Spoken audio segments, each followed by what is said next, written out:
Lucky Season 7 Green Team. Sa kauna-unahang pagkakataon, isang miyembro ng Green Team ang tuluyan ang lumabas ng bahay ni Kuya. You are safe tonight. Green. I was quite surprised that my name was called first. Knowing that I have people who support me and believe in me, that motivates me to do better, to stay here. Well, congratulations, you are safe tonight. Jerome, I'm sorry, Aura. You've just been evicted from the Big Brother house. Maraming salamat. Tinawag yung pangalan ko, parang nandiyan na yung pagkakataon na alam mong ikaw na lang mag-isa sa loob ng bahay, yung taong pinakamalapit sa'yo bukod kayong wala na. Oh, thank you guys. Oh, it's fine. I'm ready to go. Siyempre, mamimiss ko sila. Pero alam mo yung, for sure, even outside, magiging friends pa rin kami.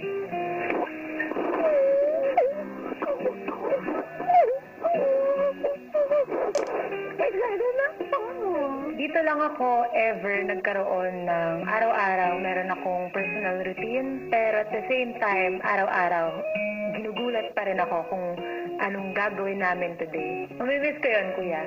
Aura, muli, maraming salamat. I always be proud of you. Member of my dream team, Aura. Thank you, Kuya. Thank you so much po. No regrets. Best thing that's ever happened in my life. Sa pagalis ni Aura, hindi na rin napigilan ang emisyon ng malapit na kaibigang si Jerome. Si Aura kasi yung andyan lagi para kausapin ako. Naisip ko agad na magiging mahirap dito sa loob ngayon pero kailangan pong lumaban. Kahit sabi mo palang huwag tayo malungkot pag narinig mo yung pangalan.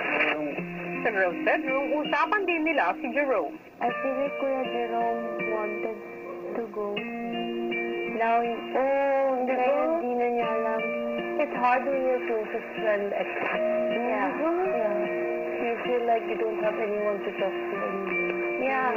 You need to talk to him more. Ilang sandali lang isang pamilyar na tunog na naman ang narinig sa loob ng bahay. Nomination. Another nomination? Bakit? Are you kidding me? Are you serious? Ang muling pagharap ng Green Team sa hamon ng nominasyon. Abangan ngayong gabi. Hindi niyang ina-accept yung opinion po ng iba. Ayaw niya na pinagsasabihan siya kung anong dapat gawin. Napipilitan lang po siya na makipagsalamuha. Bihira ko po siyang nakikitang tumulong. I don't see the drive in him anymore. Like he wants to leave.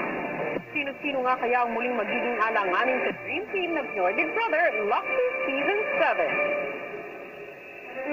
Matapos si Aura, sino nga kaya ang susunod na matatanggal? Alamin natin yan dito sa second nomination night ng Dream Team ng Pinoy Big Brother Lucky Season 7.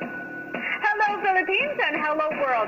Magkakasama na naman tayo ngayong gabi para malaman kung sino-sino sa housemates ang binigyan ng puntos ng kanilang mga kasama at sino rin ang magiging nominado at maliligtas ang sarili sa gagawing ligtas challenge. Kaya naman ngayon ay sisimulan na natin ang mga matitinding announcements at kakausapin na natin ang housemates. Good evening, Dream Team! Gabi ay binigyan niyo ng puntos ang inyong mga kasama at ipapaalam ko na ang resulta ng ginawa niyong pagpiling ngayon. Sa inyong 11, ang bilang ng nalalagay sa alanganin ay 4. Gusto niyo na bang malaman kung sino-sino ang mga ito? Are you ready? Okay, sisimulan na natin ang announcement of nominees. Una kong kakausapin ay ang girls, Cora, Elise, Jinrick, Kisses at Maymay. May nalagay kaya sa alanganin sa inyo dahil mabilis uminit ang ulo? O binigyan ng puntos dahil hindi pa rin nakikisalamuha sa ibang housemate? Ang bilang ng nominado sa inyo ay 1. At ang nanganganib na mapalabas ng bahay ni Kuya ay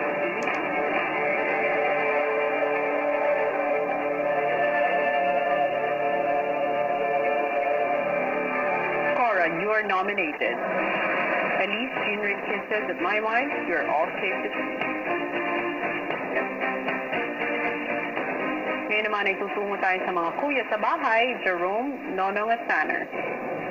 Nanganganib ba kayong mapalabas dahil gustong-gusto nang makapiling ang inyong mga pamilya? O hindi ba kayo nakikinig sa suggestions ng inyong mga kasama sa task at binigyan nila kayo ng puntos? Sa inyong tatlo, ang malalagay sa alanganin ay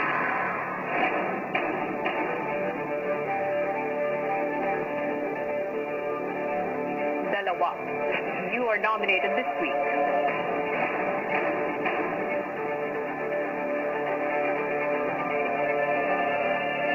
Tanner.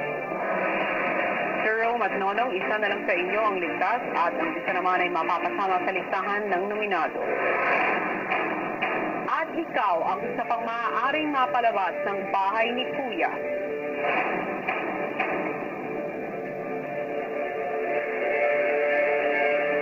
Jerome, you're nominated. Nonong, you're safe.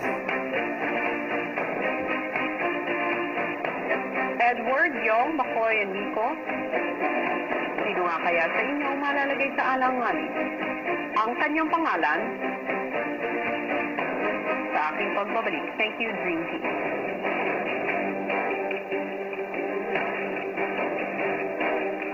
Tumataas ang tensyon sa loob ng bahay, kaya naman kukumpletuhin na natin ang listahan ng mga nominado sa ilang saglit lamang. Pero bago yan, isa pang dapat nating abangan sa darating na linggo ay isang matinding hamon na may kapalit ng malaking reward. At kung ano ang nakataya sa task na ito, narito panoorin nating lahat. Sa darating na linggo, isang malaking pangarap ng Dream Team ang muling nakataya dahil isang buhay ang maaaring baguhin ng isang bagong bahay. Pero ano ang mga matitinding pagsubok na kanilang pagdaraanan? Hanggang saan sila lalaban para makuha ang pangarap na tahanan? At sa huli, sino nga kaya sa Dream Team ang maninindigan para sa kanyang dream house? Yan ang bagong hamon na haharapin ng Dream Team ngayong linggo sa Pinoy Big Brother Lucky Season 7.